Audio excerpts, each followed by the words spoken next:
Salut la compagnie, c'est Jules Melon, et aujourd'hui dans l'Impro Ciné Critique, alors que Halloween se rapproche de plus en plus, j'ai décidé de vous parler d'un film de Tim Burton, l'un des maîtres du genre horrifique. Peut-être son œuvre la plus gothique d'ailleurs à ce jour, je veux bien sûr parler de Sleepy Hollow, la légende du cavalier sans tête, film sorti en 1999. Et oui, il va bientôt fêter ses 20 ans quand même, mine de rien, l'année prochaine. Le temps passe vite. Un film qui réunit un casting extraordinaire. Alors évidemment, on se retrouve avec Johnny Depp dans le rôle principal, comme une bonne moitié des films de Tim Burton, mais il y a aussi autour de lui, on va dire, des acteurs très différents, que ce soit la jeune Christina Ricci, qui était sortie de films tels que La Famille Adams ou Casper, et une ancienne garde, voilà, des acteurs qui avaient déjà 60-70 ans à l'époque, réunis ici à l'écran de façon intéressante, puisqu'ils jouent les grands notaires du village, là.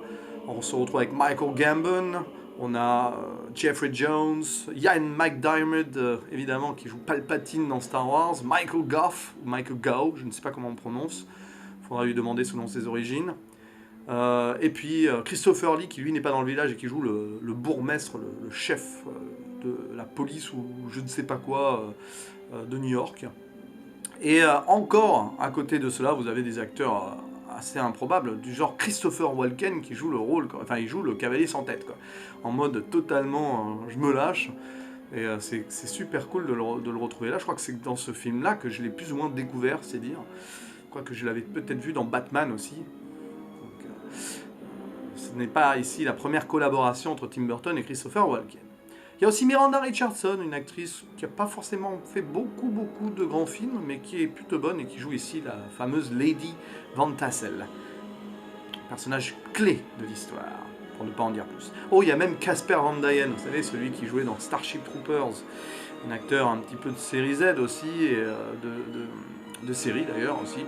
Bref, vous voyez, c'est vraiment un casting très large. Et ça renforce d'ailleurs ce côté assez hétéroclite du film. Un film très passionnant, voilà, que je classe parmi les meilleurs films de Tim Burton. Pas le meilleur, mais parmi les meilleurs. Voilà, je lui mets un bon 8 sur 10.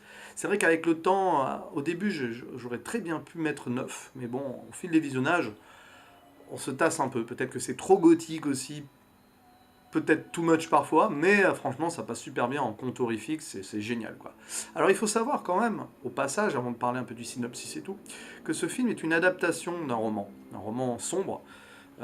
Donc déjà ça place le contexte, et pour les Américains c'est très important parce que c'est quand même une nouvelle, en fait c'est pas un roman, c'est une nouvelle, une longue nouvelle, qui est très appréciée des Américains, qui était très connue des Américains avant le film. C'est quand même une nouvelle de Washington Irving qui s'appelle Sleepy Hollow, la légende de Sleepy Hollow.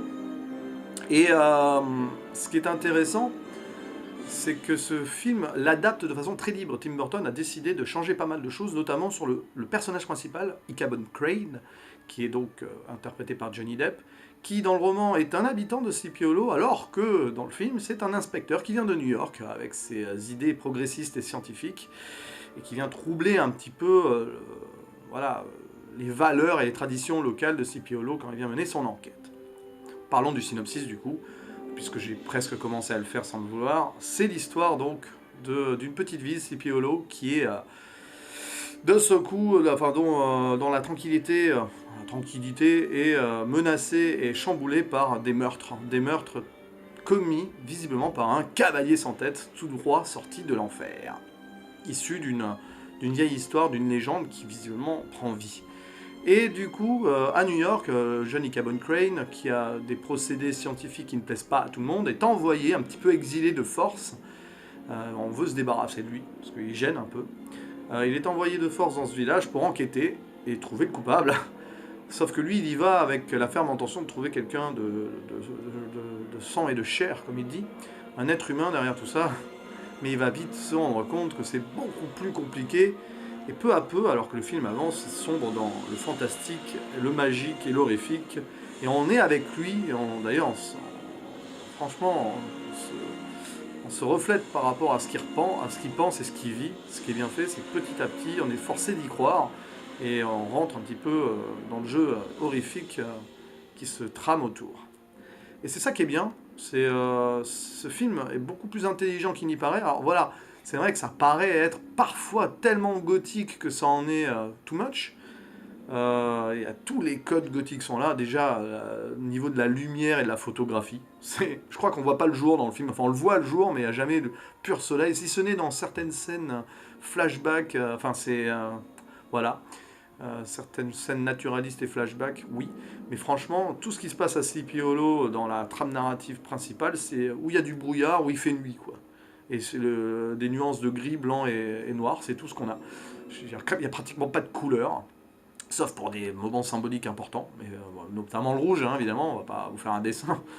Mais on est plongé dans une profondeur gothique qui va au-delà de ce que Tim Burton a pu faire dans tous ses films, quasiment.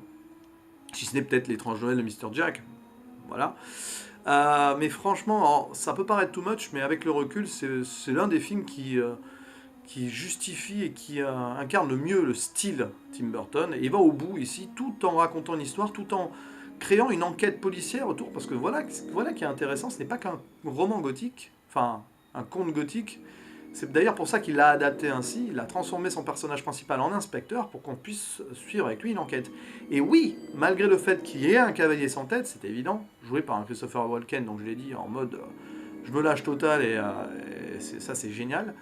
Il y a un vrai cavalier sans tête, donc c'est vraiment démoniaque, magique et tout, mais il y a aussi derrière des gens ou quelqu'un qui manipule ce cavalier, donc il y a une vraie enquête avec toute une histoire autour d'un héritage et tout, et ça c'est super bien fait parce qu'on suit en même temps l'enquête et on est obligé de chercher qui pourrait être le coupable. Voilà. Donc voilà pourquoi j'aimais bien ce film à l'époque et que je l'aime toujours, même si en le regardant plusieurs fois, forcément, comme on le connaît par cœur et que les ficelles sont vite très grosses une fois qu'on connaît toute l'histoire, on se perd un petit peu et on est moins concentré, mais franchement, c'est un très bon film et un très bon divertissement sombre. Il y a quand même des passages presque gore, hein, oui, il faut le dire. On voit des têtes, hein, on voit du sang, on voit même à un moment, il fait des autopsies de cadavres. Bon, je vous passe les détails. Et voilà, c'est très intéressant. Et puis, bon, le film, il rajoute une romance, évidemment, mais une romance intéressante, pas forcément très, très frontale, entre Johnny Depp et Christina Ricci. Christina Ricci qui joue ici la fille d'un des notables principaux, d'un des notables du village, qui plus on avance dans le film et plus c'est soupçonné ou au centre de l'intrigue, on ne sait pas trop, et un peu sorcière sur les bords. Et là j'arrive à un point où ce film a beaucoup plus donc de symbolisme qui m'y paraît, parce que si on s'intéresse à la civilisation et à l'histoire américaine déjà, on est en plein dedans. L'Amérique est jeune dans ce film, je crois que ça se passe à la fin du XVIIIe siècle, 1799, c'est ça. L'Amérique a un peu plus de 20 ans. Et on est plongé en pleine évolution de cette Amérique, puisque voilà, on voit la grande ville de New York et tout au début. On voit des procédés scientifiques qui commencent à être mis en avant, et il y a ce débat entre religion et science qui apparaît en filigrane dès le début et qui sera poursuivi dans le film, avec Ichabod Cabot Crane qui incarne donc ce progressisme, cette nouvelle Amérique qui arrive. Et lui, il arrive dans ce village qui est très proche de ses principes fondateurs, avec une colonie quand même d'origine néerlandaise, avec les petites maisons qui vont avec, la religion au centre de tout, et voilà, très puritain et compagnie. Et on a un beau choc des cultures et ça raconte vraiment l'histoire d'une Amérique qui était en plein changement déjà, dès son plus jeune âge. Et ça, c'est très intéressant sur le plan civilisationnel. D'ailleurs, c'est un des thèmes de Washington Irving, l'écrivain qui avait fait cette nouvelle. Je vous invite d'ailleurs, si vous pouvez, à lire déjà cette nouvelle, Sleepy Hollow, mais aussi son autre nouvelle très connue, Rip Van Winkle, qui pareil, raconte cette histoire d'un homme qui s'endort dans les bois et qui se réveille pas 20 ans après et qui constate les changements de l'Amérique. C'est un petit peu son obsession à cet écrivain et c'est vraiment quelqu'un qui écrivait super bien, avec une touche sombre mais aussi réaliste. Donc voilà. Sinon, que dire de plus? Donc oui, j'étais en train de parler de ça, du progressisme face au puritanisme, même ce puritanisme qui s'est installé sur des terres qui n'étaient pas forcément chrétiennes, d'où aussi la référence à ce côté sorcière, à ce côté vieux démon qui était peut-être là même avant que l'homme blanc mette les pieds. Et du coup, vous avez un mélange entre le progressisme, je disais, le puritanisme religieux et aussi le côté sorcellerie, mythe et légende démoniaque. Et tout ça se mélange super bien, parce que finalement les trois se complètent, mais aussi se disputent quelque part, puisque vous avez les puritains ne croient pas à ces histoires de fantômes et tout, mais pourtant, ils disent à celui qui est progressiste et rationnel que oui, c'est un démon, Sauf que c'est pas un démon, c'est la sorcellerie, et puritain et sorcellerie, ça va pas ensemble. On le voit dans le film, à travers notamment le personnage dans les flashbacks du père d'Ichabod Crane, qui a quand même, qui a quand même condamné à mort sa mère, parce qu'elle pratiquait la sorcellerie. Et vous avez donc le côté rationnel qui ne croit pas à cette histoire de démons et tout, et qui rejette tout ce qui est religion, clairement. Voilà. Donc c'est vraiment une trichotomie, je ne sais pas si ça se dit, mais c'est joli, qui est très intéressante tout au long du film.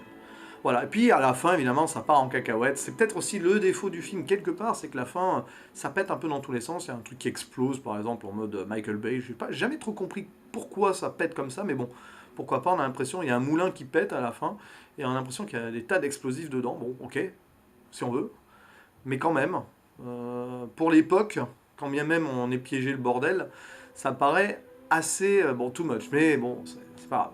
Puis tout ce qui est autour de l'arbre des morts, là, bon, moi je trouve ça très bien, mais c'est quand même très très forcé, mais c'est très Tim Burton aussi, faut le dire. Voilà, donc ce film est très intéressant, que ce soit dans sa narration principale, les personnages entre eux se lient plutôt bien, ou pas d'ailleurs, enfin, il y a des rivalités aussi, il y a des petites side stories aussi qui sont intéressantes, notamment avec de l'amoureux là, du personnage de Christina Ricci, Katrina Van Tassel, qui est jouée par Casper Van Dien et qui aime pas trop voir cet inspecteur arriver et visiblement se rapprocher de sa peut-être promise et tout, donc c'est intéressant. Il y a aussi le jeune Macbeth, là, Masbeth, pardon, pas Macbeth non plus, mais Masbeth, qui a perdu ses parents et tout, et qui va devenir l'associé, le Mr. Watson, si vous voulez, le Dr. Watson d'Ichabod Crane dans le film. C'est intéressant, voilà, un jeune de 13-14 ans qui est là un petit peu... on ne sait pas ce qu'il fait là, mais je sais pas, voilà, c'est marrant. Et tous les flashbacks, voilà, le flashback, que ce soit au niveau de l'histoire du cavalier sans tête, où on apprend un peu d'où il vient et tout, dont on voit qu'il ressent beaucoup de sentiments malgré son côté bouché qui tue tout le monde, notamment quand son cheval meurt. Moi, ça m'a toujours touché cette scène où on voit son cheval mourir dans le flashback et il le caresse en mode ah mon compagnon tu me quittes et tout. Et aussi les flashbacks évidemment sur l'histoire des parents d'Ichabod Crane, un gars qui a souffert dans son enfance, qui a perdu un peu la mémoire autour de tout ça, mais qui a vu sa mère être condamnée à mort par un père totalement cinglé de religion. Et ce film critique ouvertement la religion d'ailleurs, enfin le côté violent et abusif d'une certaine religion. Donc voilà, Tim Burton n'a jamais été très tendre avec la religion et le puritanisme américain, et ici c'est très flagrant. Voilà, donc un film très intéressant à voir pour ses symboles, pour son histoire, pour le contexte historique de l'Amérique. Moins pour finalement l'imagerie gothique très très classique et tout, mais c'est super bien. Si vous aimez ça, c'est un film pour vous, quoi. De toute façon, vous l'avez vu si vous avez aimé ce film. Si vous aimez le gothique et le cinéma, ce film, je pense, fait partie de vos films de chevet. Et voilà, une histoire vraiment passionnante, bien jouée. Et puis à la fin, bah ouais, le twist final, je me souviens à l'époque, m'avait surpris quand même. C'était plutôt bien fait. Après, quand tu le revois, tu sens quand même que c'est gros et tout, mais c'est cool. C'est une sorte de huis clos aussi, hein, indirectement, parce que dans ce village, tout le monde se connaît, et puis l'enquête se fait selon les relationnels et les secrets des habitants et tout, donc c'est plutôt cool. Puis il y a les scènes de meurtre du cavalier sans tête sont sympas, clairement, avec des têtes qui volent et tout. Il y a une scène aussi où on voit le cavalier... enfin non, aussi les jeunes habitants, enfin les habitants, les amis du petit ami de Christina Ricci, là, qui veulent faire un prank, une blague avec Abbott Crane, avec une citrouille et tout. Donc évidemment, là, on place le côté Halloween, parce que ça se passe pendant Halloween, visiblement, aussi. Et d'ailleurs, cette scène où ils sont déguisés en cavalier sans tête et ils font peur avec Abbott Crane est dans le roman. Mais à la base, c'était des habitants, tous, de Sleepy Hollow. Voilà, c'est un petit clin d'œil au roman d'origine. Et puis, dernier mot, alors, la musique de Danny Elfman, oui, parce que c'est Danny Elfman qui fait la musique, que vous entendez un peu en filigrane en fond de cette vidéo, c'est pas sa meilleure bande-son. Voilà. C'est un peu le bémol, parce que finalement, vu le film et tout, on aurait pu s'attendre à des trucs extraordinaires niveau bande-son. Ça reste très classique, et je trouve dommage, un peu moins foufou, un peu moins marquant, un peu moins poétique, comme Danny Elfman a pu le faire. Poésie, évidemment, c'est Édouard Main d'Argent, magnifique BO. Là, il a voulu faire un truc presque grand spectacle, parfois. J'ai envie de dire, une musique entre John Williams, parfois, entre lui, parce que bon, évidemment, il y a ces côtés un peu gothiques et tout qui ressortent, et un côté psychose, parfois, dans la cavalcade des violons et tout. C'est un mélange intéressant mais assez impersonnel, je trouve, pour du Danny Elfman. Voilà, donc c'est le petit bémol pour moi. La bande-son est correcte, hein, ça va quand même, franchement. Mais il n'y a rien qui se retient vraiment parfaitement. Et c'est dommage pour un film comme ça. Ça aurait mérité d'être plus marquant. À part peut-être ces petits thèmes avec des voix féminines derrière, là, notamment dans les flashbacks où on voit la mère de Cabot Crane, un peu. Mais voilà, ça reste moins marquant que ça aurait dû l'être, selon moi. Voilà, c'était mon avis sur ce Sleepy Hollow. J'ai finalement pas fait de spoiler, et tant mieux, je vous laisse découvrir ça par vous-même si vous n'avez pas vu le film. Mais c'est un film à voir, là, si vous savez pas quoi voir pour Halloween et que vous l'avez pas vu celui-là. Bon, de toute façon, les trois quarts des films de Tim Burton sont parfaits pour Halloween, donc pourquoi pas. Allez, à la prochaine. Ciao.